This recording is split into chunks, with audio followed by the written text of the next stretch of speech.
상관분석이 뭐 전 세계에서 가장 많이 쓰고 보통 얘기하다 보면 뭐 두 개가 상관이 있으니까 해서 상관분석 딱 돌려가지고 그 옛날에 뭐 슈퍼나 백화점 매출이 주가와 관련이 있다 뭐 이런 얘기가 있어서 저희가 이제 분석을 해봤더니 실제 슈퍼 매출과 주가와 관련이 있고 백화점 매출도 주가와 관련이 있고 이런 겁니다. 상관계 값이 마이너스면 의미관계라는 의미죠. 의미관계라는 의미. 관계가 일단 있어야죠. 방향도 중요한 겁니다. 마이너스인지 플러스인지. 양의관계, 의미관계는 이제 방향이 다른 거. 한쪽이 올라가고 한쪽이 떨어지는 거. 그러니까 관계 분석이 이제 두 가지인데 방향이 어떻게 되냐. 올라가냐 줄어드냐 이런 것도 있고 주식을 할 때 보면 오른쪽이냐 왼쪽이냐 뭐 올라갈 때 내려가냐 그것도 중요한 문제가 되죠. 그다음에 강도. 관계의 강도가 크냐 적으냐. 그래서 그것이 기업 발전에 올라가는데 관련되는 거냐. 우리나라가 이제 과거에 뭐 정치 자금들 많이 주고 그러는데 미국에서는 합법적인 로비가 있고 불법적인 로비는 잘 안 하죠. 지금 큰일 나죠. 감옥 한 200년 막 걸리고 그러니까. 합법적인 로비를 하고 있는데 이제 우리나라는 불법적인 로비가 있었는데 요새 이제 많이 줄었는데 그러니까 정치 로비를 하는 것이 기업의 성과에 플러스냐 마이너스냐. 플러스라면 당연히 해야 되고 합법화가 되겠죠. 근데 마이너스죠. 마이너스니까 이제 못하게 하고. 그다음에 강도가 그게 크게 관련이 되느냐 적게 관련이 되느냐 중요한 문제죠. 선형관계 여기서 중요한 겁니다. 상관관계는 선형관계입니다. 나중에 이제 회귀 분석이 나올 건데 상관관계는 사실 회귀 분석의 작은 형태라고 볼 수 있습니다. 회귀 분석을 가지고 작은 형태. 저번에 제가 이제 차이 분석이 두 가지가 있죠. T 분석과 분산 분석. 근데 결국 분산 분석이 대표고 차이 분석은 이제 T 분석 그 밑에 이제 작은 거라고 볼 수 있습니다. 관계에도 마찬가지입니다. 회귀 분석이 큰 거고 상관 분석이 작은 거죠. 상관 분석이 이제 작은 거고 회귀 분석 큰 거. 근데 회귀 분석 자체가 리니어 릴레이션십입니다. 선형 관계. 이 커비 리니어, 곡선 관계가 되면 실제 그걸 추정하기가 상당히 힘듭니다. 커비 리니어는 저도 이제 좀 배우다가 하도 헷갈려가지고 구간이 어디서 어디까지 가고 어디서 어디까지 가는 거를 추정하는 거지 그게 커비 리니어, 곡선 관계에서 릴레이션을 구하는 건 상당히 어렵습니다. 우리가 이제 여러분이 계량 경영학이라는 거 하면 경영과 매니지먼트 사이언스 과목도 보면 선형 계획법, 리니어 프로그래밍이라는데 그 프로그래밍 자체가 선형 계획법인데 정수 계획법도 선형 관계. 그러니까 직선의 관계에 있을 때 우리가 계산할 수 있는데 곡선의 관계가 되면 지금 상당히 복잡해지는 겁니다. 저는 나로 우주선을 쏠 때 아주 재밌게 봤습니다. 제가 통계학의 개념을 가지고 좀 물리학은 모르지만 근데 쭉 직선으로 올라가다가 약간 5도 정도 우측으로 틀어가지고 올라간다면서 이제 물리학 박사가 얘기하실 때 천체 물리학 박사 얘기할 때 저걸 어떻게 계산했을까? 그리고 우주선이 가면서 저절로 조종도 하고 상당히 인간 머리라는 게 뭐 발전을 많이 한 걸 이제 느꼈죠. 리니어 릴레이션십이 기본적입니다. 리니어 릴레이션. 그러니까 커비 리니어가 되면 사실 복잡해집니다. 상관계수는 리니어. 사실 여러분이 커비 리니어를 몰라도 평생을 사는데 거의 문제 없을 겁니다. 우리 평생을 사는데 중요한 거는 여러분이 경영학과에서 들고 제가 기업체를 한 50개 이상을 자문을 해봤는데 국내외나 벤처를 해봤는데 실제 커비 리니어를 몰라도 거의 문제 없고 현실에 이렇게 선형관계입니다. 선형은 하나가 늘어가면 둘이 는다. 우리 고등학교 다닐 때 이런 거 배웠죠. y는 2x 플러스 3. 그게 뭡니까? 절편이 3이고 y는 2x. 2가 기울기죠. 슬로우프가. 그래서 하나가 x가 1이 되면 y가 2가 됩니다. 이게 2의 관계라는 겁니다. 2의 관계. y는 2x 플러스 3이면 3은 절편이니까 상관이 없고 y는 2x죠. 2x. 이게 회귀 분석의 핵심입니다. 2의 관계라는 거지. 2. 상관계수 사용할 때 주의점입니다. 두 변수에 대해 짝지어진 관계가 어떤 순서로 계산하는지는 상관이 없습니다. A와 B를 계산하든지 B와 A를 그건 상관이 없어요. 키와 몸무게의 관계를 구하거나 몸무게의 키와를 구하는 게 똑같아. 그건 수학적이니까 상관이 없습니다. 그러나 회귀 분석은 달라집니다. 회귀 분석은 독립 변수와 종속 변수의 관계를 분석하는 겁니다. 제가 한번 말씀드렸죠. job satisfaction이 job performance에 영향을 준다. 그러니까 직무를 만족하면 직무를 열심히 한다. job satisfaction이 job performance에 영향을 준다 했을 때는 독립 변수가 JS, job satisfaction. 종속 변수가 어떻게 됩니까? 종속 변수가 직무 만족, job performance, JP죠. 그러니까 직무 만족이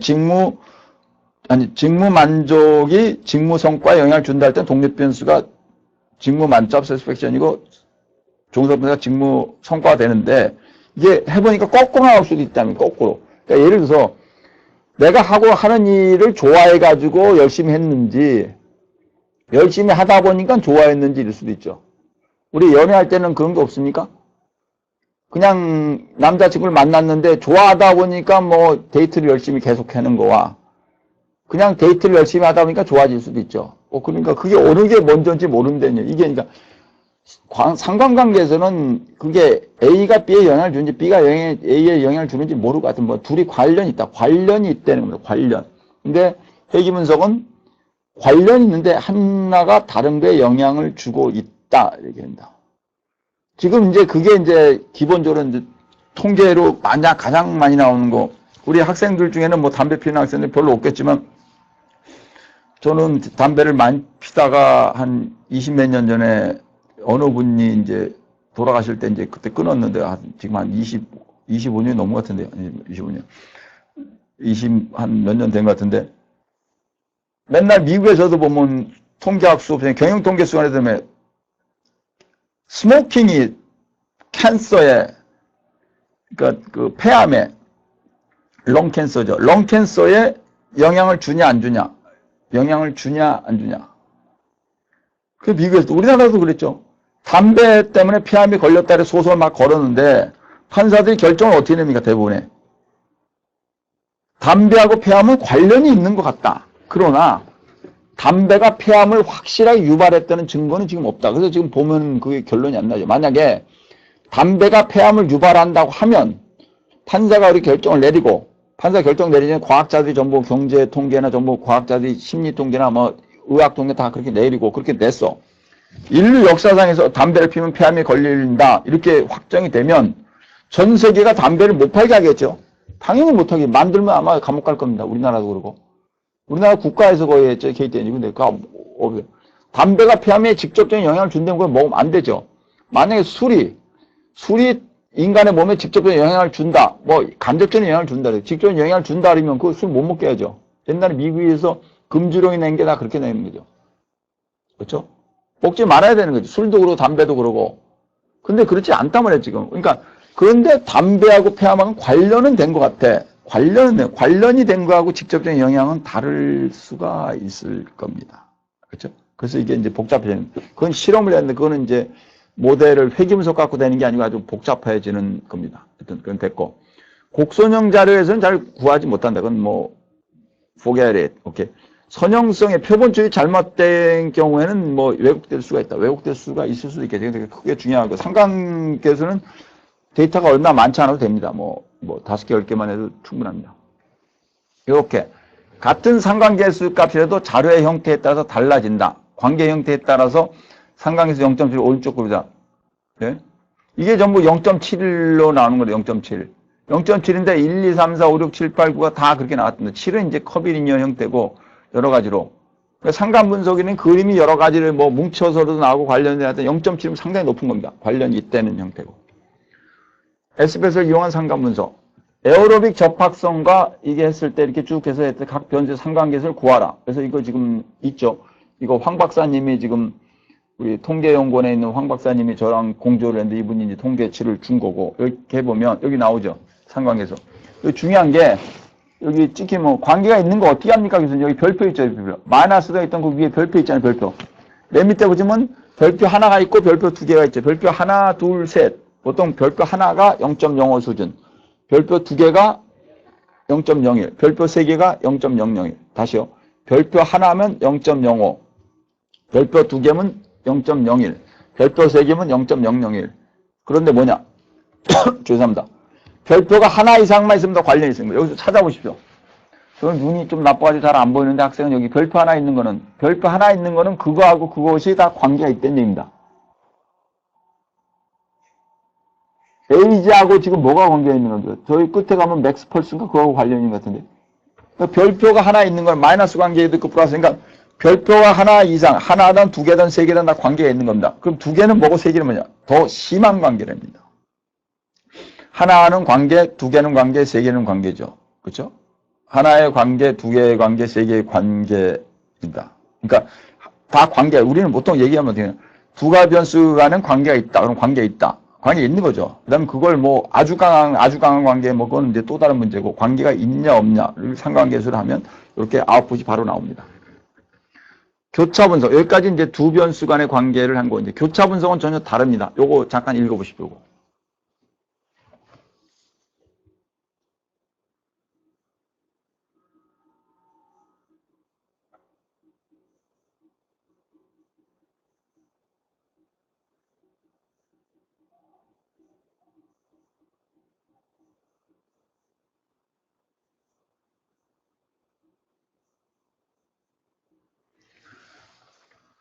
교차 분석은 명목적도나 서열적도.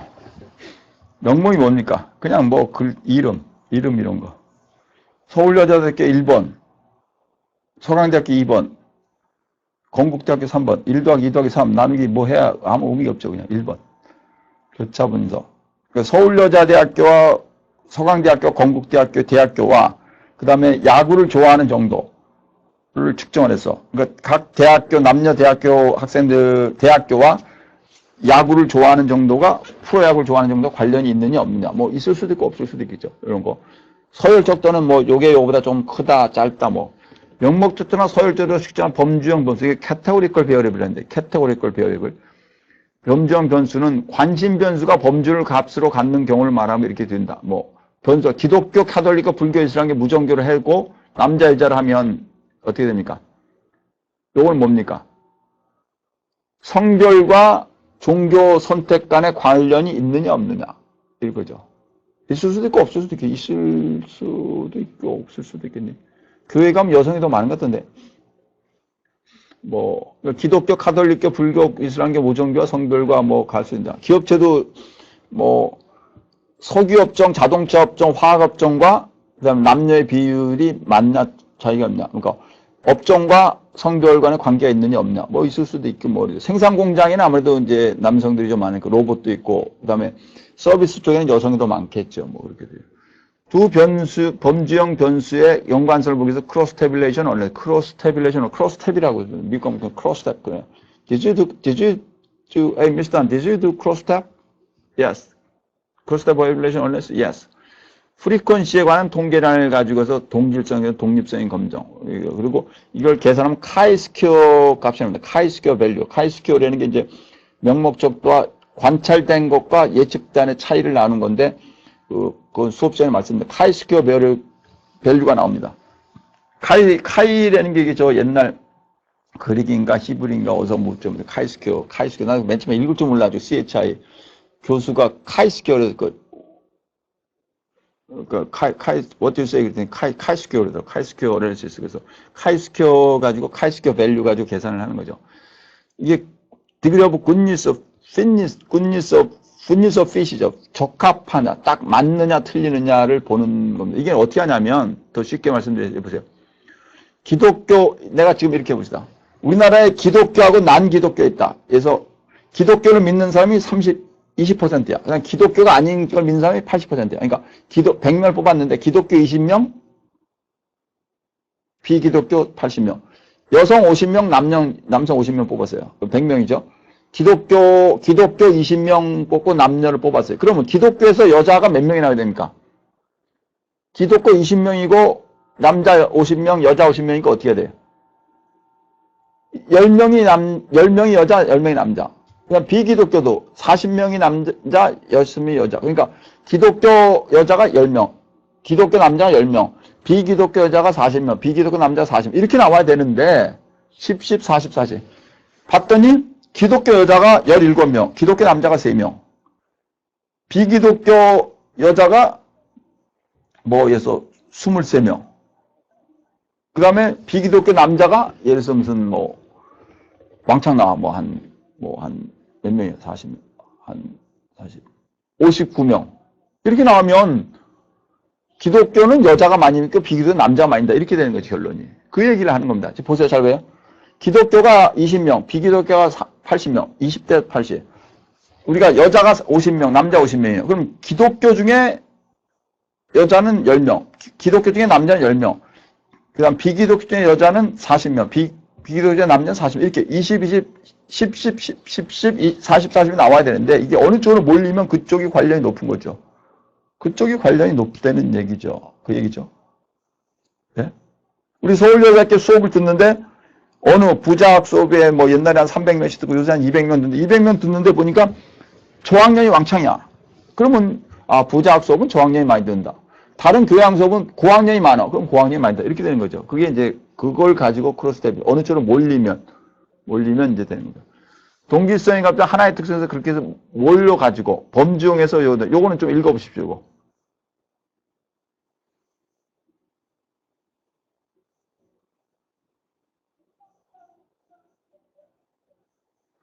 이게 기본적으로 개념이 뭐냐면 관련성이 없다면 우리가 예상한 대로 나와야 될 거다. 관련성이 있다면 뭔가 다른 걸 하는 거죠.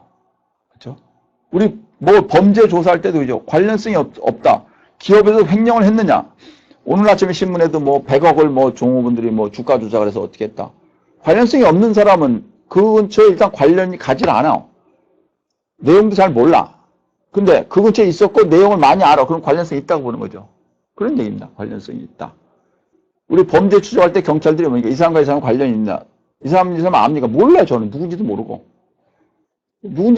뭐 그렇죠. 그러니까 관련성이 있어야지 뭐가 거기서 발견이 되는 거 똑같죠. 관련성이 있다면 예측보다 많이 가는 거죠. 많이 하는 거. 여기 보시면 요겁니다. 여기 계산해 봅시다. 학생들. 여기 요 표하고 요거 보세요. 요거 세 개 표입니다. 하나, 둘, 셋. 요걸 다 이해하면 되는데 요거를 이해하면 교차 분석의 아주 핵심을 다 이해하는 거 수업 시간에 이걸 다 계산을 할 겁니다. 보세요 한번. 하여튼 뭐 주요다. SIDS와 정상. 이게 저는 SIDS 잘 뭔지 모르겠지만 그다음에 첫째, 둘째 있습니다. 지금 보세요. 90이 이렇게 쭉 있죠. 쭉. 그렇죠? 그럼 제가 이제 하나 불러드릴게요. SIDS고 첫째는 92명이 나왔어. 근데 실질적으로는 거기 몇 명이 나와야 되는가? 원래는. 제가 값을 하나 계산할게요. 밑에 있는 293. 잘 들으세요. 293 곱하기 718 나누기 1608 하면 뭐 이게 80인지 90인지 뭐 100인지 그 정도 될 거야.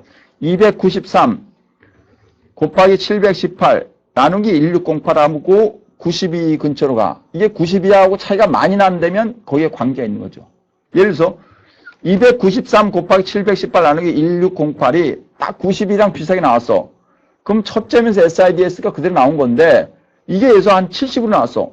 그럼 적게 나온 거고 110으로 나오면 많이 나온 거고 관련이 있는 거죠. 두 번째, 첫째면서 정상인 게 626이 나왔는데 거기는 계산을 어떻게 해? 1315 1315 곱하기 718 나누기 1608을 내요. 그 값이 626과 비슷하다면 뭐 관계가 별로 없는 거예요. 그거는.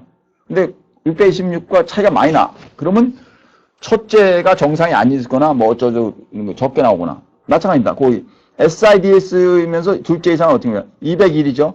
거기에는 계산이 어떻게 하면 예측값은 실제치가 201이 나왔는데 예측치는 뭡니까? 293 곱하기 890 나누기 1608 293 곱하기 890 나누기 1608 하면 201 그 옆에 나온 거. 그 다음에 거기 둘째 이상의 정상은 689가 나왔는데 1315 곱하기 890 나누기 1608에서 거기다 써.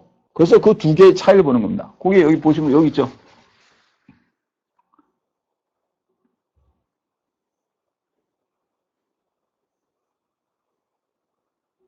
여기 보세요. 여기 기대빈도가 그겁니다. 기대빈도. 여기 SIDS에서 둘째 이상의 기대빈도가 162.2인가 보네. 그 둘째 이상. 둘째 이상이 뭐야? SIDS에서 둘째 이상이 201로 나왔는데 거기 기대빈도가 어떻게 해? 890 곱하기 293 나누기 1608 하면 얼마입니까? 그게 162.2인가 뭐 182.2인가 봐요.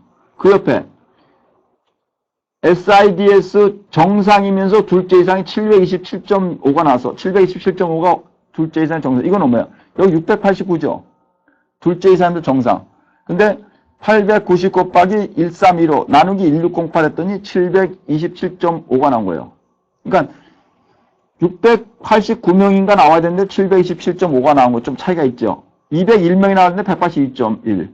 그러니까 둘째 이상일 때는 좀 적게 나오고 정상일 때는 좀 많이 나오고 밑에 SIDS가 이상이면은 첫째일 때는 92인가 나왔는데 180.8. 180.8이 어떻게 나온 거예요? 그게 이거죠. 180.8이 어떻게 나온 거예요?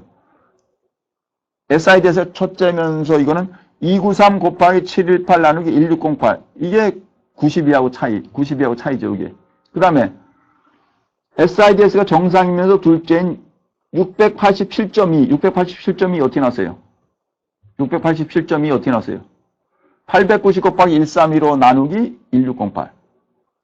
기대 빈도와 실제 빈도의 차이를 해가지고 쭉 계산을 한 겁니다. 그래서 결론이 봤더니 이게 유효확률이 점점 0.0000이요. 그래서 이거는 관계가 있다. 이렇게 합니다. 관계가 있다. 요거는 다음 시간에 또 설명하겠습니다. 네, 감사합니다.